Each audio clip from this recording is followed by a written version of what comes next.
Bismillahirrahmanirrahim. What is going on, guys? Welcome back to the channel. So in this video I'm going to do a short and sweet comparison between the Inzer lever belt and the Inzer Prong belt. Now I've had both of these belts. I first bought the Inzer lever belt about a year and a half ago. I did a review, I'll link it in the description. I talk all about how to break it in, the pros and the cons and whatnot, but the summary of that video is that the Inzer lever belts are really tough to break in when you first get them, and they just dig into your hips, they dig into your ribs, and it's really uncomfortable for the first several weeks, if not months, depending on how often you break it in, and pretty much a condition of the belt. But once you finally do break in your lever belt, it's a really nice belt. It's the best belt I've ever worn, hands down. There's no comparison between the cheaper belts and the Inzer lever belt. So the pros of the lever belt is that it's really easy to get set up. You simply screw it on to a certain size, you put it on, you connect it, you pull the lever, and you're ready to go. You hit your set, and after you're done with your set, you just simply release the lever, and it releases super quick, super easy, and you can take it off with no problem.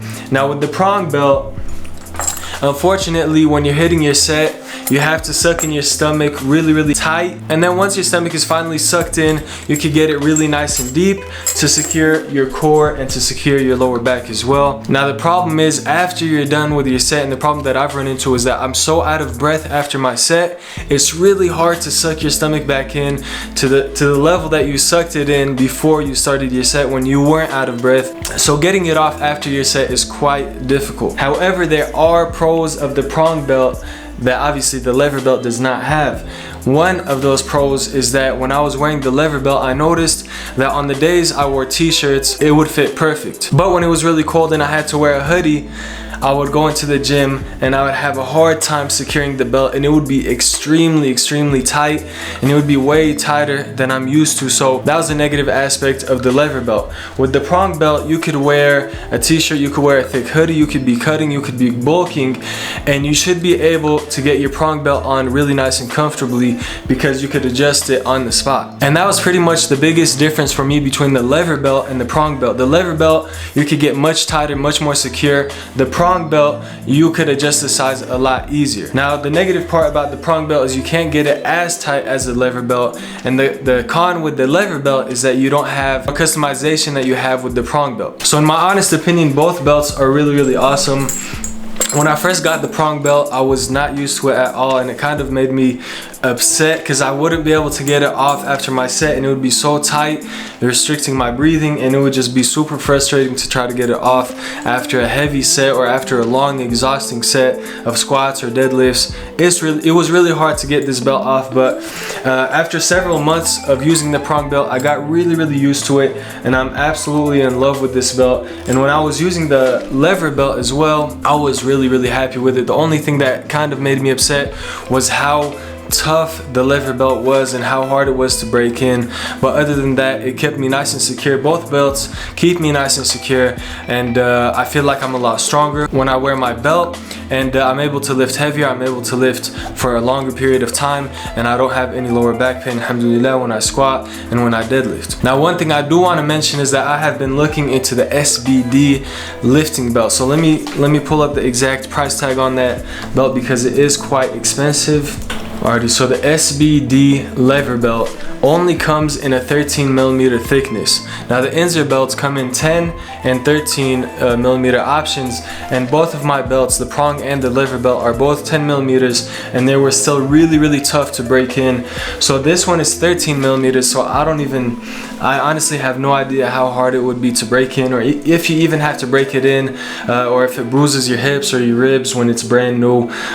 So I want to try it out. It is $227.50, so that is quite expensive. That is definitely more expensive than the lever belts. You could pretty much get two Inzer lever belts or two Prong belts, or one of each, for the price of one SBD belt. Now the cool thing about the SBD belt is that it combines the pros of both belts and eliminates the cons of both belts as well. The pros of the SBD belt is that it is a lever belt, so you can get a lot tighter, and at the same time it gives you that customization. It allows you to move the lever tighter or looser depending on what you're wearing, depending on your weight, depending on your waist size. for that current day.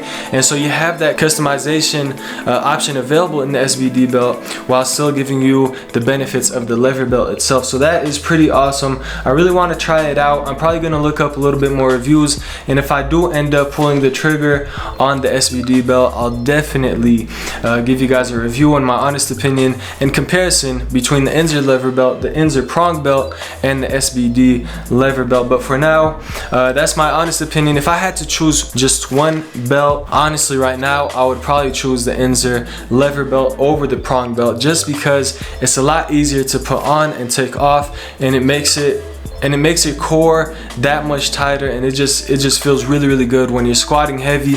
You feel nice, secure, and safe.